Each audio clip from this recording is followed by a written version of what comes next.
This episode of the Kill Innovations podcast is brought to you by listeners like you. You can become a supporter by visiting shop.philmckinney.com. Your support helps defray the cost to produce, host, and stream the show. As always, any profits are donated to charities such as hackingautism.org.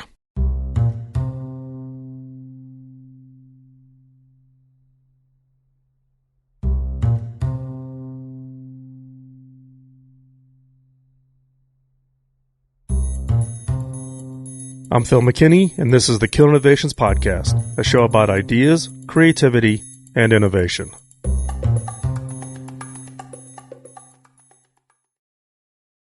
It just might happen while you're taking your morning shower, or maybe you're in the middle of the morning commute, when a flash of creativity strikes. A great idea for a mobile app, a way to hack your IKEA bookshelf to solve a pressing storage problem, or a brand new business idea. Why does it seem like our best ideas come when we are doing absolutely nothing? The idea that boredom is somehow a catalyst for creativity is not as crazy as it sounds. Researchers at Penn State University ask subjects to watch a video and then attempt two creative tasks. Those who watched a boring video performed better on creativity tests involving word association than those who watched videos evoking happy, relaxing, or stressful emotions. This kind of argues against running that motivational video just prior to your brainstorming session. As one study doesn't prove a theory, a second study at the University of Central Lancashire provided more evidence for the phenomenon of boredom-driven creativity by asking one group of participants to copy numbers out of a phone book, while a control group did their normal tasks. Then, each member of the study was asked to come up with as many ways as possible to utilize two plastic cups. The group forced to do the menial, boring task of copying phone numbers outperformed the control group in creativity. The interesting part is when researchers changed the task to passively reading out of the phone book, the rough equivalent of hearing someone drone on in a monotone voice at your typical meeting, the subjects were even more creative than those who performed the active task of copying numbers. What is it about boredom that leads to creativity? Why is it that our best ideas come to us when we are in the middle of cleaning the bathroom or mowing the yard? One theory is that boredom is motivating. When you're bored, it reminds you of your desires to do something more or something different, or better than what you're currently doing. In other words, boredom can help motivate you to change your life and pursue activities that are more stimulating. And beyond that, boredom encourages daydreaming.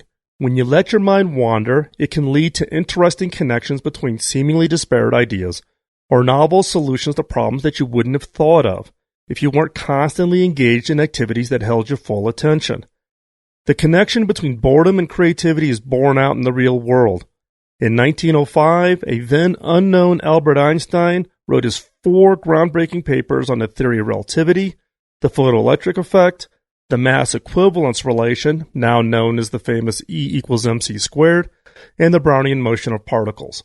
Einstein's ideas, which now form the basis of modern technology and scientific understanding, were enormous creative leaps in thinking so advanced that other scientists initially thought they were completely ridiculous. And he came up with all of them while working a boring, menial job at the patent office. Many writers and artists swear by the practice of cutting themselves off from opportunities to entertain or distract themselves. They disconnect from the internet, they lock themselves in a room with completely blank walls, or force themselves to perform dull, repetitive tasks in order to call forth their creative muse. Take a page out of their book. When you next find yourself bored, let your mind wander. Resist the urge to check Facebook or play a game on your phone, and consider using programs to block those distractions when you're really trying to get creative. You can even mimic the above-mentioned studies by giving yourself a boring task like counting your ceiling tiles. You never know what brilliant and inspiring idea you may come up with by depriving your brain of engaging external stimulation.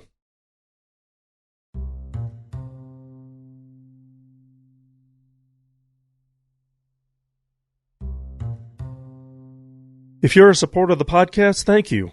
It's your support that helps keep the podcast going. If you're interested in becoming a supporter, visit shop.philmckinney.com. If you enjoyed today's show, you can subscribe to the podcast on iTunes, and you can find all the links and resources from this episode, along with every other episode going back to 2005, over at philmckinney.com. Just click on podcast. I would love to hear your feedback on anything at all, such as the new format for the show, on topics, or questions you would like for me to answer, or even guests you would like for me to interview. Ping me on Twitter at Phil McKinney, all one word, or you can catch me on Facebook and LinkedIn. You can find the links to all the social media places I hang out on philmckinney.com. As always, thanks for listening.